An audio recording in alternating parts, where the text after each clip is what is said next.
À ne pas rogner sur leur budget vin. Reportage dans un supermarché de la région parisienne signé Patrick Sauce et Mathieu Darnaud.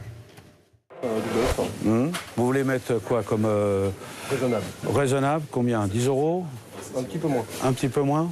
Du grand vin à petit prix, les clients veulent croire au grand écart et à chaque rentrée, c'est possible. Mais si le pouvoir d'achat est en baisse, difficile pour autant de se montrer raisonnable devant un grand cru. Moins de 10 € pour tout ce qui a consommé entre 1 et 3 ans et au-dessus des vins de garde. Vous avez fixé un budget là pour ce matin?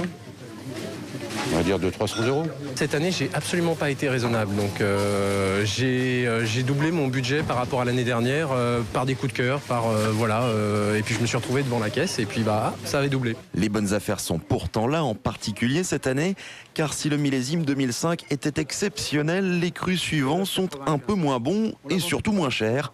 Et puis, c'est la crise pour tout le monde. Toutes les grosses structures font des efforts et les viticulteurs aussi. Parce qu'ils savent très bien que c'est mieux à vendre un peu moins cher que de dormir dans les chais. Même raisonnement du côté des distributeurs, soumis à une concurrence féroce et qui doivent éviter que leurs clients s'exilent vers d'autres foires au vin. Il y a toujours des grands crus. Moi, personnellement, je me suis un peu moins engagé en termes de volume. Par contre, on a effectivement une clientèle qui va trouver à partir de 5 € des vins intéressants.